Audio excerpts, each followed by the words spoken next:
Hello friends, welcome back to my video lecture. This is Ramdas Pandit Bharsat, working as assistant professor in chemistry at Maratha Vidyaprasarak Samaj, Nasik. In this video lecture, we are going to see new topic pH meter. Okay, so first of all, we have to know what is meant by pH. What is the pH? Okay, so simply you can say the pH is the power of hydrogen or a potential of hydrogen.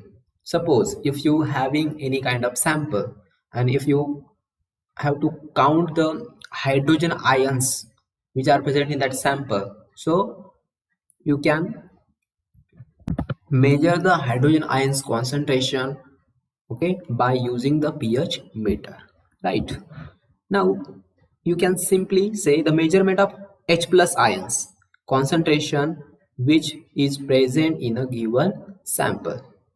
Whatever the unknown sample, if you want to measure the hydrogen ions concentration, then you can, with the help of pH meter, you can measure that. Okay, so proper definition for the pH, that is the negative logarithm of hydrogen ions concentration is known as pH, and formula for the pH, that is minus log in bracket H plus, right? So this formula we can use for the calculation for the pH. Okay, now we have know a pH meter is an electronic instrument used to measure the pH. Okay, it may be acidic or alkaline, right, of a liquid or a solution, and pH is the unit of measure that describe the degree of acidity or alkalinity or basicity you can consider. It is measured on a scale 0 to 14. The pH range is 0 to 14. You can see here, that is 1 to 14. This is the pH scale, and at the 7 pH we can consider that sample is neutral conditions. Okay, and for example you can consider the salts. Okay, sodium chloride is best example for the neutral, and you can see from the 1 to 6. Okay, 1 to 6 you can consider this is the acidic condition. This is the acidic conditions, and for example you can see acids: hydrochloric acid, sulfuric acid, and acetic acid. So those having the pH is less than 7. Okay, so that next one is the from the 8 to 14 you can consider this is the basic condition. For example you can consider for that the sodium hydroxide, ammonium hydroxide, so which having the greater 7 pH, that's why we can consider it is the basic in nature. Now we have to see how we can determine the pH, which method we can apply for the determine the pH. So we have to see that method. The first method, that is pH indicator, method of the pH indicator, and the next method, that is potentiometric method. So by these two method we can use for the determine the pH. So first of all, we are going to see the potentiometric method. In this method, we can measure accurate method. Okay, we can measure the accurate pH of this solution. We can determine the pH of the solution accurately. During this analysis or determine the pH of solution, some of the electrode which can be used for this purpose. Okay, in the potentiometric method, for the measurement of pH we can use some rod. Okay, that rod means your electrode. It may be external electrode or it may be internal electrode, that we are going to see in detail now. So that by using this electrode we have to use the pH of any kind of solution. In that, the first one is the glass electrode. Okay, so glass electrode we can use for the measurement of pH, and the next is quinhydrone electrode. This is also we can use for the hydrogen ion concentration, measurement of hydrogen ion concentration. Okay, and next is antimony oxide electrode. This is also one of the electrode for measure the H plus, and hydrogen electrode. This is also we can use for the measurement of hydrogen ions. After measurement of pH, what will be the relationship between the pH and pOH. Okay, pH and pOH in aqueous solution at 25 degrees Celsius temperature. Okay, you will see in this table the pH is starts from 0, 1, 2, 3 and 7, 11, 12, 13, 14 in this way. So that times you can consider that POH. Okay, that time you can consider this is the POH. The pH is 0, that time you can consider that POH is the 14. Okay, and here pH is 1, then POH will be 13, and the 2 pH, then POH will be the 12. So that at pH 0 the POH will be 14, that we can consider the strongly acidic condition is there. Okay, strongly acidic is condition there. And if you will consider here the pH will be 14, the pH will be 14 and pOH is the 0, then we can consider that solution or any kind of sample will be strongly alkaline. Okay, strongly basic. Okay, strongly basic. And at the 7, okay, at the 7, that sample having the 7 pH, so we can consider a neutral solution. Okay, the pOH also will be 7 here, and here less than 7 will be weakly acidic. Weakly acidic, same like we have seen the pH scale, pH range, there will be also. Okay, and here also you can consider greater than 7, you can take here the 11 or 8 or 9 or 10 also we can consider as a weakly alkaline solution. This is the condition for that solution. Now we have to see which electrode we can use for the pH determinations. Okay, so in this case you will take first of all the reference pH electrode, and that is the name Calmol electrode. So Calmol electrode we can use for the reference electrode to determine the pH, and the next one is the glass pH electrodes. Okay, and we have to see first of all about the reference pH electrode. This is the Calmol electrode. Before going to use the Calmol electrode, we should know about it. So the Calmol electrode is very stable and good reversible electrode is there. Okay, and they are extensively used as secondary reference electrode, and that electrode we can easily prepare, right? You can see the diagram here, the construction of the uh, Calmol electrode. Okay, you can see here the electrode consists of glass tube, okay, with the side arm. You can see here the pure mercury is placed at the bottom here. Okay, and covered with a paste of mercurious chloride, Calmol and mercury.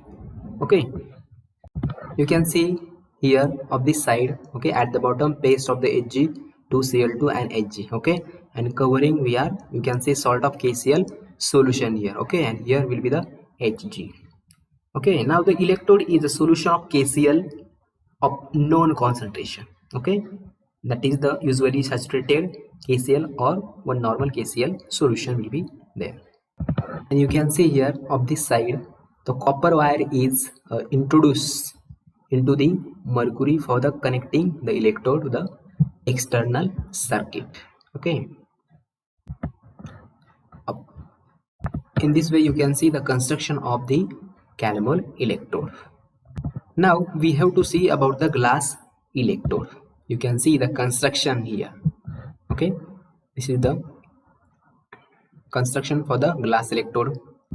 The glass electrode generally consists of very thin wall. Okay, glass bulb made of the special type of glass of relative low melting points. Okay, that whatever the glass is there which having the low melting point, the bulb is sealed to the stem from the ordinary Pyrex glass. Okay, so inside the bulb here, inside the bulb is a diluted hydrochloric acid solution. Okay, is there. When this electrode dip into the solution, so after dipping that electrode in that solution, that electrode is developing the power or potential of this electrode is developed by the hydrogen ions concentration. Okay, and the hydrogen ion concentration of the test solutions. Okay, so the potential is developing between the hydrogen concentration and that solution. Okay, between the electrode and that solution, potential is developed. Okay, so sometimes the potential is developing similar or equal. Okay, but sometimes the potential is developing the asymmetry or unequal, you can say. So why the potential is developing asymmetry? Because you can see the differing response of the inner and outer surface of the glass membrane. So the surrounding condition of the electrode will be different. Okay, so the outer surface and the inner surface will be giving different responses, and non-uniform composition of the membranes. Whatever the construction of that electrode, that will be the non-uniform. Okay, non-uniform. And the next one, you can see the mechanical and chemical attack on external surface and degree of hydration of the membrane will be different. Okay, so that you can consider as a for the asymmetric potential, and it is slowly change with the time. When you will get the asymmetric potential, so that electrode and whatever the reaction between that solution and electrode, it will be the, it shows slowly changes with the time. So why this reason shows about the this electrode, it means the glass electrode. What is the reason for that? So simply we can take care about the glass electrode. The glass pH electrode should be calibrated from day to day with the standard buffer solution. So before going to analyze of any kind of sample, we have to wash it properly and calibrate by using the standard buffer solution. After that we can use, and you will get the correct result. Okay, correct analysis of any kind of sample. Now we have to see the composition of the glass membrane. Okay, we have seen the construction of the glass electrode. So in that inside, okay, glass membrane, what is the composition? It means which kind of contents are present into the inside. So you can see the compounds, like these compounds are present in that. So SiO2 is having 63%, LiO is 28%, okay, CS2O 2%, and BaO is 4%, and La2O3 having 3%. So like this compositions, chemical compounds is present in the membrane, glass membrane. And this is very important because it is directly affecting on the sensitivity. Okay, the composition of the glass membrane is very important. Okay, it is affecting on directly result, you can consider. Okay, it is directly affecting on the analysis. And now we have to see the advantages of the glass electrode. Okay, why we are going to use the glass electrode, what is the reason behind that, what are the advantage? Okay, so first of all, it is very simple to operate, that's why we are using it. Okay, and maintenance is equilibrium quickly. We have to take care about the glass electrode, okay, quickly before the using, okay, before analysis, so that will be the giving better result. The next one, it may be used in the presence of strong oxidizing and reducing solutions only. Okay, into the analysis there may be the different chemicals, and that should be the strong oxidizing or reducing solution, and that time you can use only glass electrodes. That is the advantage of the glass electrodes, and it can be used for the solution having the pH values 2 to 10. Okay, the solution pH range between the 2 to 10. Okay, so that time we can use the glass electrodes. Now next is the solution can be used in the colored, turbid and colloid solution. Okay, so that solution will be turbid and colloid, also giving better result by using the glass electrode. This is the advantage. And next is the disadvantage of the glass electrode. Some disadvantages are there. First of all, we have to see the standardization has to be carried out frequently. Before going to use, we have to set it, we have to standardize it, and then we can use only.